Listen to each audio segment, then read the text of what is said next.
आज जब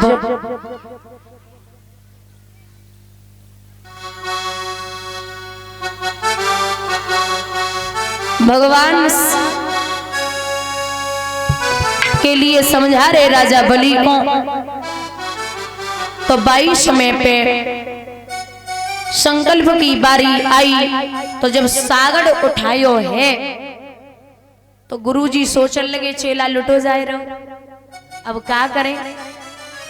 तो उस लीलाधर की लीला में गुरु ने लीला दिखलाई डाली और पात्र में बैठकर उसी समय पानी की धार रोक डाली। अब जैसे ही सागर से पानी निकले वो बंद हो, पानी ना निकल रो। तो राजा बलि बोले महाराज सागर से पानी बाहर ना आए रो। भगवान बोले हमें पता तुम्हारे गुरुजी फिट हो गए। तो उस लीलाधर की लीला में प्रभु ने लीला दिखलाई डाली और कुसकी नोक चला करके झट बाई आंख फोड़ डाली। जो आंख फूटी सो गुरुजी बाहर आए, चेला से बोले अब तो आंख फूट गई, अब तो मान जाओ। चेला बोलो तुम्हारी दोनों फूट जाए, हम मानवे वाले। संकल्प हुआ और जैसे ही संकल्प हुआ तो बोले हैं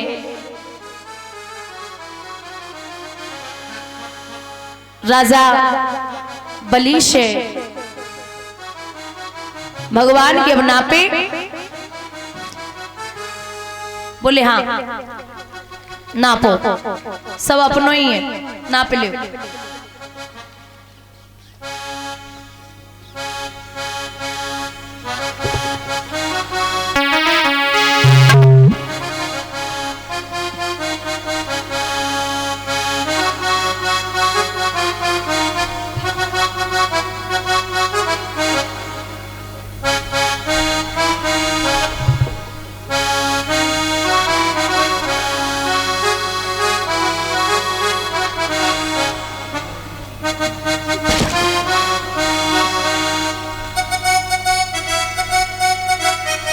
हुआ ऐसा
खत्म हुआ, अब थोड़ी शेष और दे दे और ले चुका दान के 3 कदम, बस आधा कदम और दे दे। अब आधे कदम की जगह नहीं है। तो राजा बलि की जो पत्नी है विंध्यावती, वो बहुत चालाक है। उसने भगवान से एक सवाल किया कि महाराज हमें जब बताओ दान बड़ो होवे या दानी, दान बड़ा होता है या दानी। तो भगवान कहने लगे देवी सबसे पहली बात कि पैसा तो बहुत लोगों के पास होता है, लेकिन ऐसे बहुत कम है जो उसे दान करें। तो हमारी नजर में दान से बड़ो दानी हो गए। विंध्यावती बोली तो काय को देर कर रहे हो, दान तो ले चुके हो, दानी दानी बचे इनकी पीठ नाप लियो। सीधो लिटाई लियो राजा बलि को और पीठ नापी है तो एक कदम पीठ पे एक सिर पे पहुंचा है। प्रसन्न हो गए भगवान। अच्छा, राजा बलि के एक बिटिया और थी जिसका नाम था रतनमाला। इसने जब भगवान को देखा तो इतना सुंदर स्वरूप है, विचार किया कि अगर ऐसा बेटा मेरे पैदा हो जाए तो मैं उसे स्तनपान कराऊंगी। लेकिन जैसे ही महाराज भगवान ने 3 कदम में तीनों लोक नापे तो विचार करो, अगर ऐसा बेटा हमारे पैदा है ना तो मैं उसे जहर देके। भगवान बोले तथास्तु, तुम्हारी दोनों इच्छाएं पूरी हो जाएंगी। यही रतनमाला द्वापर में आके हुई पूतना, बोलिए गोविंद भगवान की। पीठ जब नापी है तो भगवान प्रसन्न होके कहने लगे कि ओरे राजा, मैं तुझसे प्रसन्न हूं, तू हमसे कुछ मांग ले। जी ठीक है। राजा बलि बोले सुनो महाराज, मंगनते हम मांगत नहीं, हमारी आदत नहीं भिखारी मांगे की। अबे हमारे दरवाजे पे खड़े हमसे कह रहे कि हमें दे दे और हम तो कह रहे मांग लो। अगर देना है तो एक काम करो, ना मान रहे हो तो पातालपुरी में जो मेरा महल है आप उस महल का पहरा लगाओगे। भगवान बोले 4 महीना पहरा लगाएंगे हम, 4 महीना पहरा लगाएंगे शंकर और 4 महीना पहरा लगाएंगे ब्रह्मा। राजा बलि बोले ब्रह्मा शंकर ना आए, तुम आए तो तुम ही चलो, पहुंचो। पहुंच गए भगवान। भगवान स्वयं कहते हैं कि भक्तन ने मोको नाना माती नचाई, क्योंकि जहां प्रेम होगा वहां नेम नहीं होगा और जहां नेम होगा वहां प्रेम नहीं होगा। हमेशा परमात्मा भाव का भूखा रहा है। कीर्तन जिनका होता होगा, होगी न कपट की चाल, जहां नाचते मिलेंगे भैया यशोदानंदन गोपाल। दुर्योधन के यहाँ भगवान ने 56 प्रकार के भोजनों को छोड़ दिया। विदुर जी ने सुना कि परमात्मा घर पे ही आए रहे, तो पीछे वाले गेट से निकल गए, सोचने लगे खाए वे को दाने ना आए, कहाँ बिठाएं क्या खिलाएं। सो विदुरानी स्नान कर रही, भगवान पहुंचे, कुंडी खटखटाई, अरे काकी भूख लगी है। दरवाजे खोले, भगवान ने पीताम्बर फेंको है, विदुरानी के शरीर पे लिपट गयो। आओ कृष्ण, कन्हैया कैसे आगमन है गयो? जवाब दो काकी, भूख लगी है, कछु है? हाँ हाँ क्यों नहीं, आओ बैठो। बिठाई लियो, और जब बिठायो है सो महाराज केला रखे। अब वो केले के छिलके जो हैं वो भगवान को काकी खिला रही और गिरी फेंक रही। बड़े प्यार से कन्हैया उन छिलकों का भोग लगाते जा रहे। खाते खाते काफी देर हो गई, तब तक विदुर जी आ गए। उन्होंने देखा कि ये छिलके खिला रही और गिरी फेंक रही है। ले पगली, क्या कर रही है? छिलका खा रही है अभी बैठे बैठे और गिरी फेंक रही है, अलग हट, मैं खिलाऊंगा। अब विदुरानी को हटाई दियो। विदुर जी बैठ गए, भगवान से बातें कर रहे और प्यार दर्शाए रहे और छिलका फेंक रहे और गिरी भगवान को खिलाई रहे।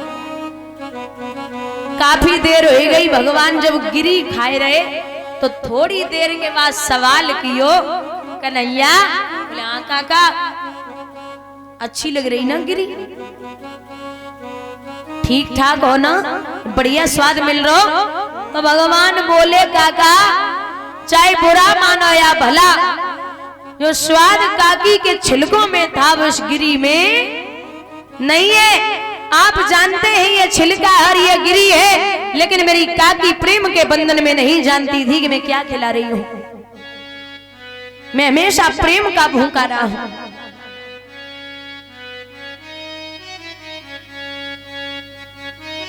बंधुओं,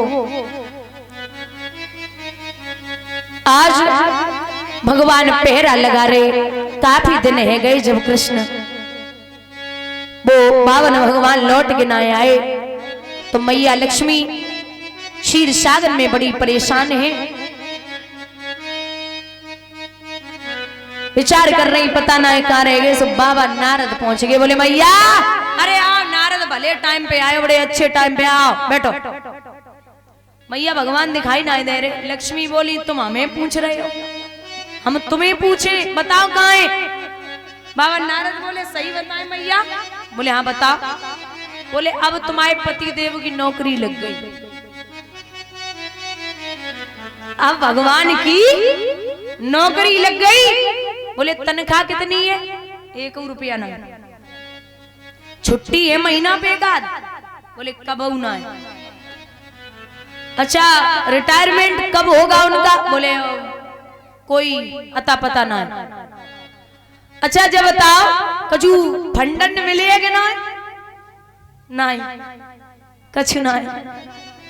बोलते ऐसी नौकरी?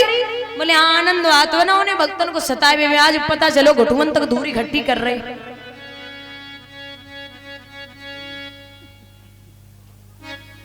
बोले महाराज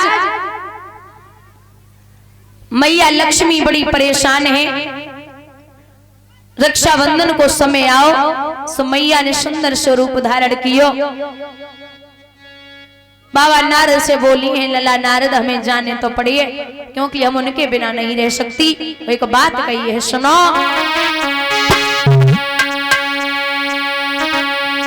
जिस दिन से जुदा प्रभु हमसे हुए, इस दिल ने धड़कना छोड़ दिया।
आप जाना चाहती हैं तो जाएं। रक्षाबंधन के समय मैया पहुंची। मैया राजा बलि की कलाई में राखी बांधी। बोले मैं तेरी बहन हूं। भगवान कहने लगे कि टाइम पे तो आई गई हूं, लेकिन थोड़ी सी देर कर दी। राजा बलि से मैया लक्ष्मी बोली नाथ भैया मेरी एक बात सुनो,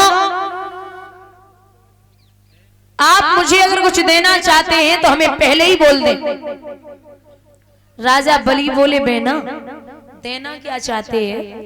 हम तुझसे ये कहना चाहते हैं कि ऐसी चीज मांगना जो तेरे घर में न हो। ऐसी चीज मांगो जो तुम्हारे घर में ना हो। अब भाई लक्ष्मी के घर में कौन सी चीज की जरूरत है? जवाब दो नाथ। बीरन हमारे घर में